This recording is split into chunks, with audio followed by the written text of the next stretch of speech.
Alright, so I just wanted to make this video to quickly take a look at the new character options in Dragonlance Shadow of the Dragon Queen, which is of course the newest adventure we've gotten from Wizards of the Coast, just dropped online, at least in digital version, a few days ago.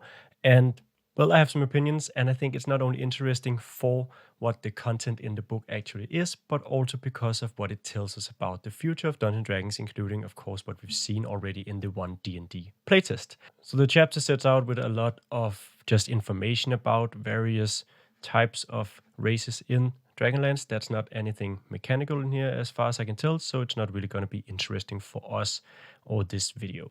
What we want to take a look at is, of course, the new race option, which is the Kender. Now, I've read a lot of Dragonlance, and the Kenders in Dragonlance are typically immune to fear. They can't be frightened at all, only under very special circumstances.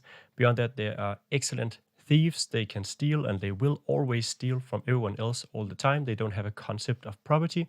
It's a really fun character class or character race concept, but let's see what they've done with it in this new source book. First off, we can see that it's a humanoid creature. It's small, it has a walking speed of 30 feet, so that's pretty basic. And then it has the fearless feature, which isn't immunity, but is advantage on saving throws to avoid or end the frightened condition. We do get some semi-immunity though, because once you fail the saving throw, you can choose to succeed instead, but only once per day. So that is at least something that is close to immunity. Then we have Kender Aptitude, which simply gives you a skill proficiency in one of these skills. That's not very interesting. And then we have Taunt, which basically is what it says. You can enable, or you can make it so as a bonus action, a creature has to attack you instead of other targets, unless it wants, of course, disadvantage on its attacks. So the DC for that is going to be your intelligence, wisdom, or charisma, which is a bit funny. Why not just charisma? I get that it makes it so that you don't have to have charisma as a Kender, but it still sort of makes sense that it's charisma. I'm not necessarily opposed to this, but it is something new, sort of new, that we're seeing where you get to actually choose this, which would otherwise just be charisma. And it shows us that Wizards of the Coast is really dedicated to making character races more open and more fitting in with every sort of character. You're not going to be as tied down to specific ability scores depending on the character, and a bit depending on the character race, and I sort of like that. I don't think it's a bad approach. I'm on the fence about it, but I can see what they're doing, and I don't hate it. Let's say that. So overall, I think the Kender is a fine creature. I don't really have any hatred against it. I think it's very middle of the pack in terms of power.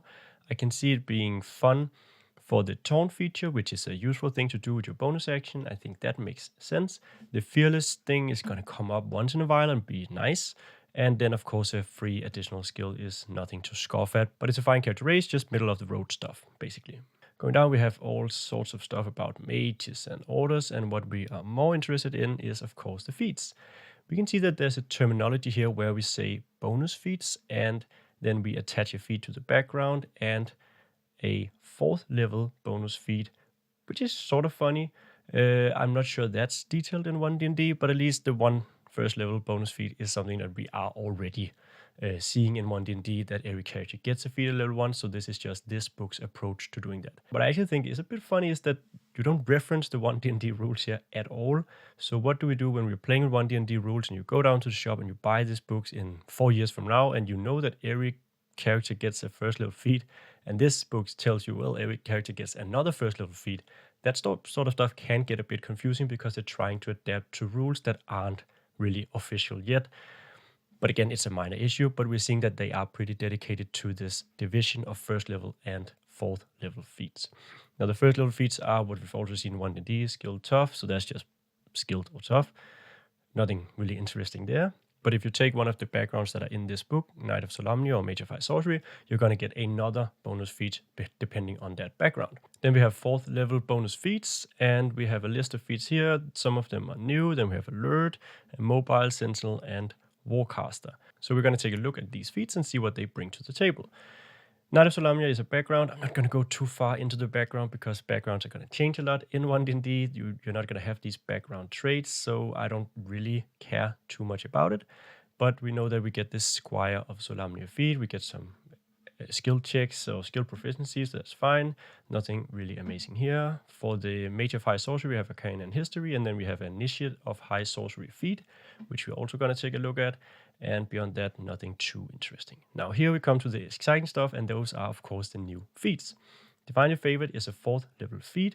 You gain a spark of power from a deity. That's actually in line with our Kickstarter, Heretics Guide to Devotion and Divinity, which you can find a link to in the description down below, where we're also introducing divine feats. So it's interesting to see what they're doing here and how they are approaching that. We will, of course, have probably a lot more divine feats, but it's also good to see what Wizards of the Coast would make of it. So basically, you gain a cantrip of your choice from the cleric spell list. You gain the augury spell, or you learn the augury spell. And then you can choose a spell based on your alignment from either the Warlock, Cleric, or Druid spell lists. You can cast those spells without expending spell slots along with Augury, and then you use Intelligence, Wisdom, or Charisma, which you choose yourself, and you can use a holy symbol. Okay, so basically this is just some spell casting, maybe divine, maybe not. I don't know. I'm not too excited about just giving out spells. It's a trend that I'm seeing Wizards of the Coast doing more and more, where they're just saying this feature gives you a spell, this race gives you the ability to cast this spell, and this feat gives you the ability to cast this spell, where everything becomes spells instead of feeling more unique and more interesting. And while we would also in our content give a character a spell, I think there's also something to be said for not just giving spells. And this feat is essentially just one first level spell, the augury spell, and a cantrip. Not the most interesting feat in my opinion. Then we have Initiate of High Sorcery, where there are these moons in Dragonlance. That's an interesting part of the Dragonlance sort of lore, where you have a black moon, a red moon, and a white moon, and these moons sort of affect characters, especially spellcasters and their abilities. So that's a really interesting feature of Krynn, the world of Dragonlance, that I've always found very interesting. We have Lunar spells, where you choose one of the 3 moons, and then you learn a cantrip of your choice from Wizard spell list, and 2 first level spells based on this table down below. So if you have the black moon, you can choose from the Dissonant Whispers, Four Lies, Hex, Ray of Sickness, and so on and so forth. Considering that you are already a sorcerer or wizard when you take this, it's not really that interesting to learn Shield or Comprehend Languages, Color Spray, Disguise Self, Featherfall, Longstrider, Dissonant Whispers, Force Life, and Ray of Sickness, I believe, would be at least on the Wizard class list, and maybe also the Sorcerer class list for most of them. So Detect Evil and Good, Protection from Evil and Good, maybe new spells for them. And Hex is, of course, limited, I think, to the Warlock already. So there is something new about that. But otherwise, it's just you learn an extra cantrip, and you learn 2 of these spells that you can cast once per day. I'm not hugely excited about that. There's nothing like really, while this moon is out, you can do this and that thing. There's nothing more innovative about this than just a few more spells. So yeah, sure. Adept of the Black Robes is a 4th level feat, and you have to have the Initiate of High Sorcery in your tie feat to take it. So it's a build-on feat. I love feat change. It's something we're doing a lot of in our books, or in our newest book here, Heretics Guide to Devotion and Divinity. And I think it's exciting that Wizards of the Coast are doing it as well. For the Order of the Black Robes, which is traditionally the Evil Order, you learn an additional 2nd level spell. It's an enchantment on necromancy. You can cast it without a spell slot, and then you can cast it some more if you have more spell slots, sure. And then you have Life Channel. You can channel life and force into the power of your magic. When your creature you see within 60 feet fails a saving throw against a spell that deals damage that you cast, you can expend a number of hit dice equal to the spell to the level of the spell. Roll the expended hit dice and add them together. The damage that the creature takes increases by an amount equal to their total. I like Life Channel. That's a fun feature. You expend your life source to deal additional damage to the target. That's a sweet mechanic. Dealing damage isn't necessarily the most interesting thing you can do in D&D, but I like the interesting mechanic, and I like the way it's done. Ambitious Magic, where it's just another 2nd level feat. Well, that's not really that interesting, basically. I think I would probably just replace this with +1 to Intelligence or Charisma, your choice, because that would be so much more valuable for a wizard or a sorcerer. Make this feat so much more attractive than just getting another 2nd level spell, I think. For me, Life Channel is a fun feature and something that maybe it doesn't have the highest value because it has a cost and the extra damage is not gonna be huge. Then we have the Adept of the Red Robes, same concept with a 2nd level spell. This is from the Illusion of Transmutation school, and then when you make an attack roll on ability check and roll a 9 or lower on the d20, you can balance fate and treat the roll as a 10. And you can do this number type equal to proficiency bonus, and you regain all expended use when you finish a long rest. So that's basically just the rogues feature where they get to always treat rolls as 10. Attack roll or ability check. I can see this being really useful. It's a fun, good feature. Nothing too powerful, I would say here, but good enough to be worth the feat. Again, maybe just a +1 to intelligence or charisma would be more fun than just having another second level spell, but that's my opinion. Then you have added about the right ropes, and they have protective magic, so that's Abjuration or Divination School of Magic, same feature. And then we have protective ward, where when another creature takes damage, you can use a reaction, expend a spell slot, and roll a number of d6 equal to the level of the spell slot you expend, and reduce the damage the target takes by the total roll on those dice, plus your spellcasting ability modifier. So you can basically do this every turn, and you can do it for yourself, which, though it does take your reaction, could give you a lot of extra hit point. I do think this is probably more powerful, at least than Life Channel, or certainly more powerful than Life Channel, and I also think it's in combat more powerful than the magical balance. So my immediate reaction is that this is a strong feat and potentially something that can be really annoying for the DM, because you're going to get a lot of extra hit points in combat if you spend your spell slots this way. Alright, then we have a Squire of Solamnia, which is the fighter or paladin class or knight of Solamnia background. You have mounting or dismounting, 5 feet movement. Nobody cares about mounts. Then once per turn, when you make a weapon attack roll against a creature, you can cause the attack roll to have advantage. If the attack hits, you roll a d8 and add the number rolled as bonus to the attack roll. You can use this benefit. So that's basically fighter maneuver, more or less. And you can use it a number of times equal to your proficiency bonus, but only expend it if the attack hits. That's actually quite good. The mounting thing is but the precise strike is something that is going to be really, really valuable, I think. You can get a lot of advantages and then a bit of extra damage. So I like this feat. For first level feat, I think it is quite powerful. Then we have an additional feat in this chain, and that's the Knight of the Crown, an ability score increase, and then a commanding rally where you, as a bonus action, command an ally to attack. It can use its reaction, roll a d8, and add the number rolled to the damage roll. And this is more or less just, again, a battle fighting maneuver. So that's it. Then we have ability score increase for Knight of the Rose, bolstering rally. You can give temporary hit points as a bonus action, and expended, uses prolonged rest. Knight of the Sword, that's another ability score increase, and then demoralizing strike, where you attempt to frighten a target, wisdom saving throw, and the target is frightened of you until the end of your next turn. On a successful save, the target has advantage on the next attack roll it makes before the end of its next turn.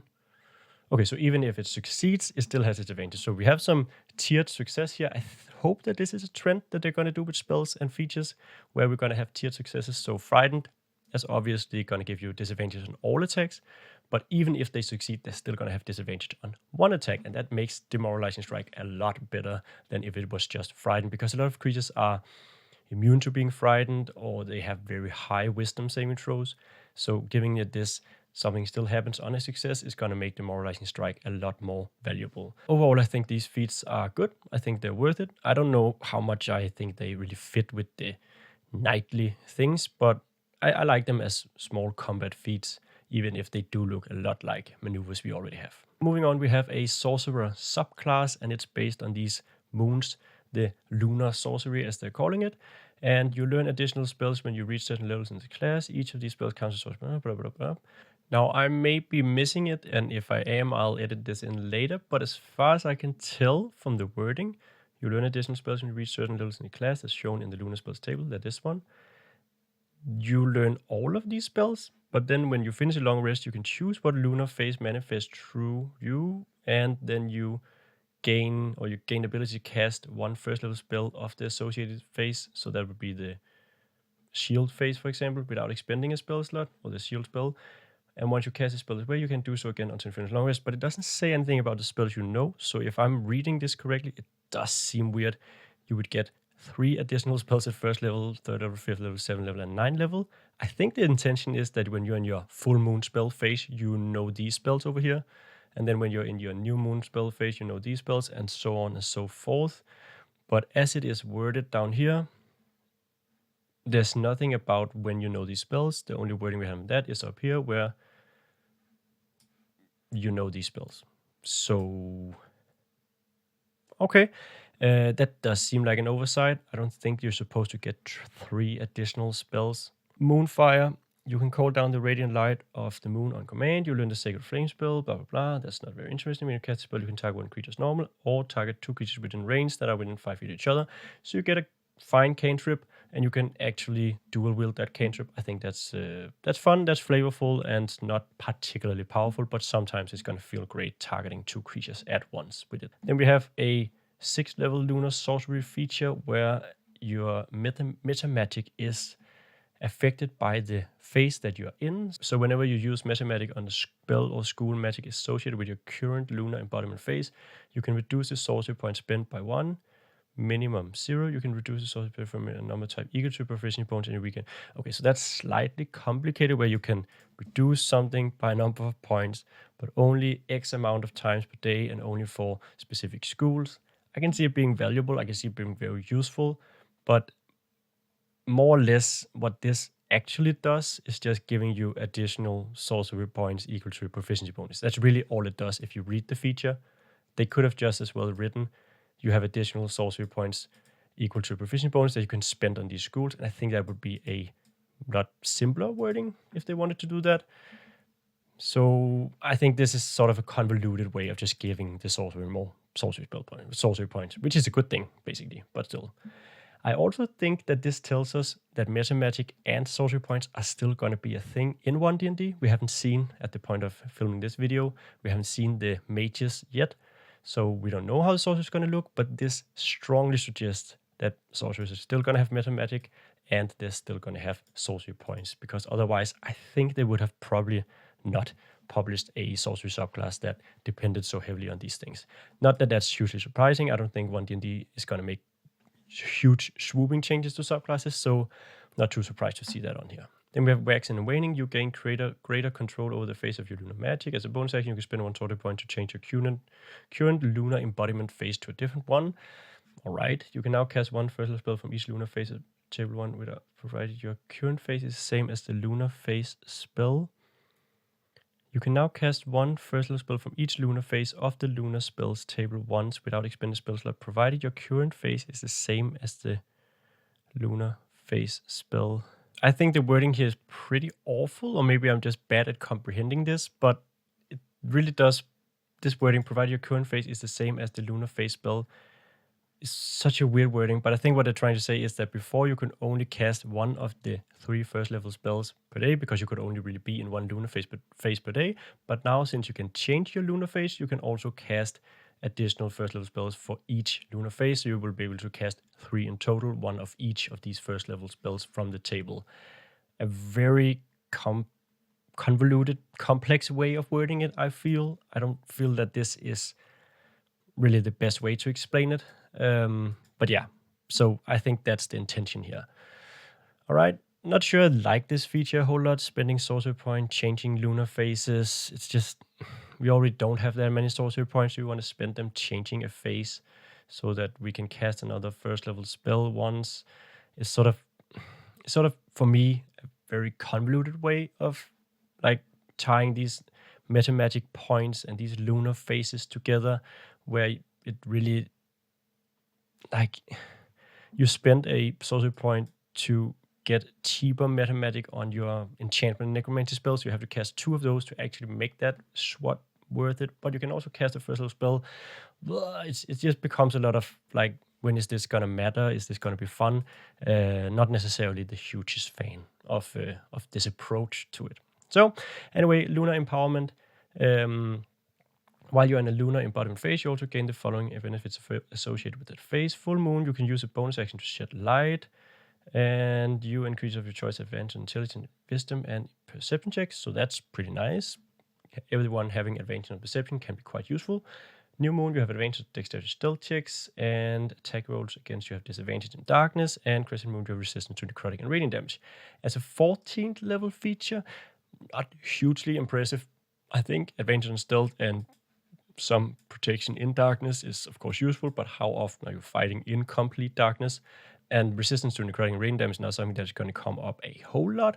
And then full moon is just advantage on some checks that you're probably going to have a person in your party that is already really, really good at this point in the game anyway. Then we have Lunar Phenomenon, which is the last of the Lunar sorcery features. And as a bonus action, you tap into your specific phase, or you change your lunar phase using the waxing and waning feature. And then when you do that, you can immediately enter this phase. So the full moon, you radiate moonlight for a moment. Each creature of your choice within 30 feet of you must succeed in a constitution saving throw or be blinded. And you heal one creature for 3d8 hit points. So you make a gloomy light, and there is some necrotic damage and speed reduction, and you become invisible. That's kind of useful. Crescent moon, you can magically teleport to another space, and you can bring another creature along. And you gain resistance to all damage on the start of your next turn, and you can use once per long rest unless you spend 5 sorcery points, which is just which is just very insane. When would you ever spend 5 sorcery points to do any of this? I feel. So yeah, not a hugely impressive feature, but sort of kind of fun. Overall, Lunar sorcery, probably not a sorcery subclass that I would necessarily go for. I don't think it offers enough that is really interesting or fun. Casting more first level spells, knowing more spells, which of course every sorcerer wants, but a lot of other subclasses can give us. Sacred Flame, that's not going to be a huge difference maker at all. Not very flavorful. This Lunar Boons thing is just a bit more sorcery points. Waxing and waning, same stuff. Bit more spell casting per day. And then Lunar Empowerment is not overwhelming. It's fine. And then we have these bonus action things, which are going to be nice. But again, we are at 18 levels. So when is this going to come up? And is it really that nice? A single bonus action per day doing some of this stuff? I don't know. Not hugely impressed with the Lunar Sorcery subclass. Probably not something that I would go for as a sorcerer. And that wraps up this video on the character options in the new Dragonlance Shadow of the Dragon Queen book. And if you have any comments, or you think I'm wrong about something, I misunderstood something, or you agree with something, or you just want to voice your opinion, please let me know in the comments down below, and please subscribe to the channel while you're down there. And if you haven't already, check out our new Kickstarter, Heretics Guide to Devotion Divinity. There is a little over a week left at this point, so if you haven't already pledged for that, you can do so right now. It's going to be an awesome book. You can also become a patron over at patreon.com/eventyr, where we put out 5e content. We're going to have a Christmas calendar type thing going next month, and that's going to be very, very fun as well. And it will, of course, help support the channel. Beyond that, there's not a whole lot left to say, except thank you so much for watching, and I hope that I'll see you in the next video.